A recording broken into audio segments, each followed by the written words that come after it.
René Descartes, Los Grandes. Contenido. Prólogo.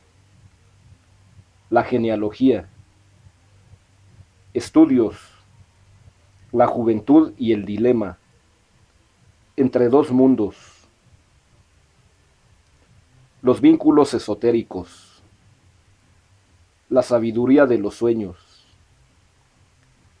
La razón como camino. Rupturas familiares. La tríada trágica. Religión, política, economía. La pérdida del anonimato. Los caminos de la ciencia. Entre la prudencia y la cobardía. Un patético romance. Las matemáticas, un lenguaje para el método. La princesa Isabel de Bohemia. Una gran lucha intelectual. Nuevo peregrinaje. Cristina y el frío. Prólogo. Desventurado el hombre que es conocido por todos, pero muere sin conocerse a sí mismo, decía René Descartes, parafraseando a Séneca. Y esta máxima es de tal peso y profundidad que no podría interpretarse sino como el propósito definitorio de un estilo de vida y una norma de pensamiento. Sin embargo, la espléndida maquinaria intelectual que construyera Descartes estaba destinada a funcionar con independencia de sí mismo, como si la actitud del filósofo no fuera la introspección, sino la inspección de la realidad externa, el conocimiento del mundo y no más que eso, dejando fuera, o más bien adentro, el cuestionamiento y la reflexión que pudiera conducirlo al autoconocimiento. La personalidad de René Descartes se nos aparece como paradójica y ambivalente cuando tratamos de separar y discernir lo que hay de mundano en su pensamiento y de filosófico en su vida. Lo más que podemos hacer es tratar de organizar y secuenciar los retazos disponibles de ese galimatías que fue el sí mismo cartesiano, es decir, la vida de René Descartes, un filósofo que abrió un camino de luz para el entendimiento humano y que literalmente llegó a ser conocido por todos, aunque no tengamos la plena conciencia de que el mundo no sería el mismo, y nosotros tampoco si no hubiera existido Descartes. A primera vista esta aseveración parece cosa de melodrama literario y suena exagerada, pero si nos ponemos a desmenuzar con el propio método cartesiano la evolución de la cultura occidental, desde la revolución hasta nuestros días, nos daremos cuenta de la enorme trascendencia del instrumento cognoscitivo que nos legó Descartes y que es parte de los cimientos de la ciencia y la tecnología que constituye nuestra realidad. Pero el lector no tiene motivo de preocupación, pues en este libro no se analizarán los vericuetos del método cartesiano. Eso lo dejamos a los profesores de preparatoria.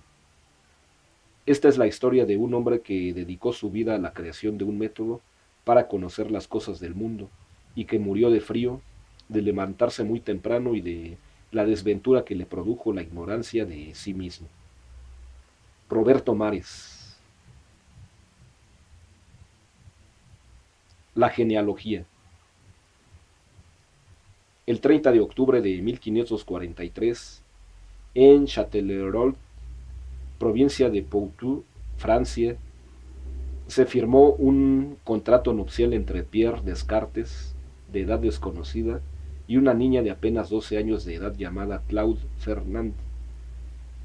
20 años después nació su único hijo, Joachim Descartes, quien contrajo matrimonio con Jeanne Brochard en 1589. El cuarto de sus hijos de esta pareja fue René Descartes, quien nació el 31 de marzo de 1596. Pierre Descartes, abuelo de René, era hijo de Pierre Descartes y Jeanne Poisson.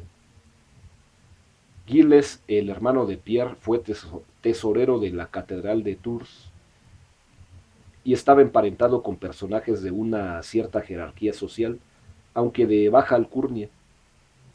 Se dice que el suegro de Pierre lo trataba como escudero, el rango más bajo de la nobleza, escribiendo el apellido como Descartes, mismo que tomó después la forma latina Deschartes, y más tarde se transformó en Descartes, asociando su apellido al de la descendencia de Gilles Descartes, un noble del siglo XV que se distinguió en servicios militares para el rey de Francia.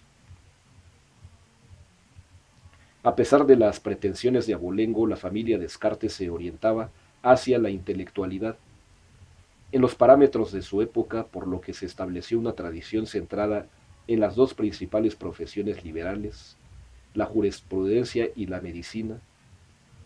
El abuelo Pierre fue un médico respetable y fungió como asistente quirúrgico de Jean Ferrand, quien al parecer lo tenía en tan alta estima que le otorgó en matrimonio a su hija Claude, cuando ésta no alcanzaba todavía la pubertad.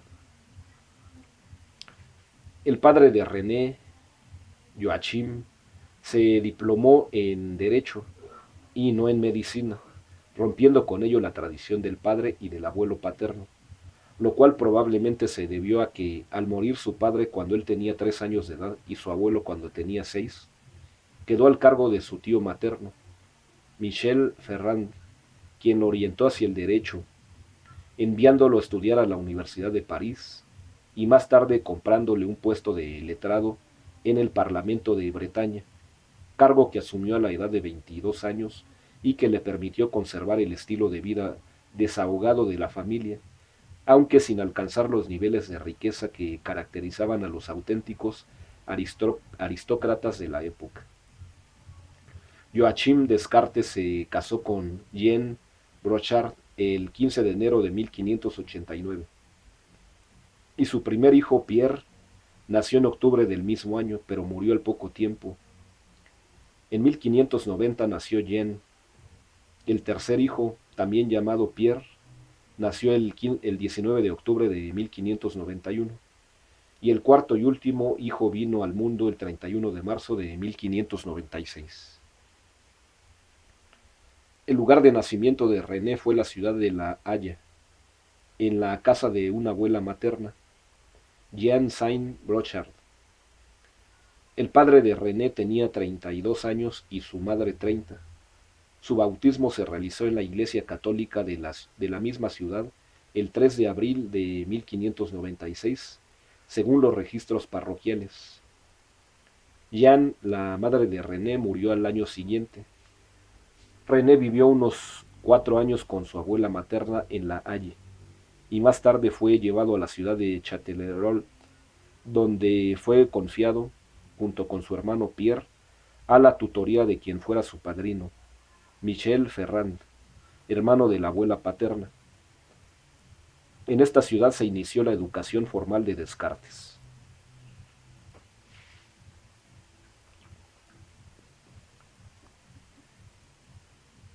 Estudios. A los 10 años de edad, René es enviado al colegio de la Real de la Fleche, donde ya se encontraba su hermano Pierre, quien tenía 15 años. Para entonces su padre se había casado por segunda vez y procreado un hijo a quien llamaron Joachim.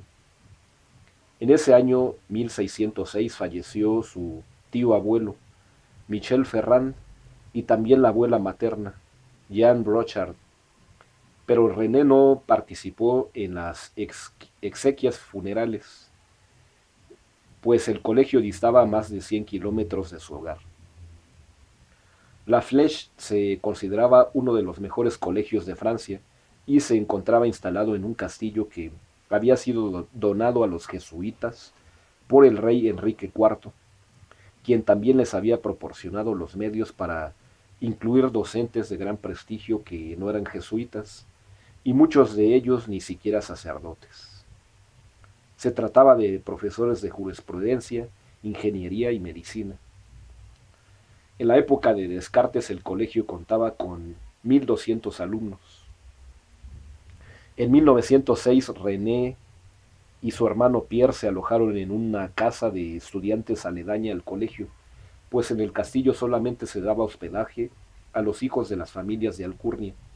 Los demás vivían en casas rentadas por el colegio, en las que habitaba un número variable de muchachos bajo la supervisión de jóvenes sacerdotes.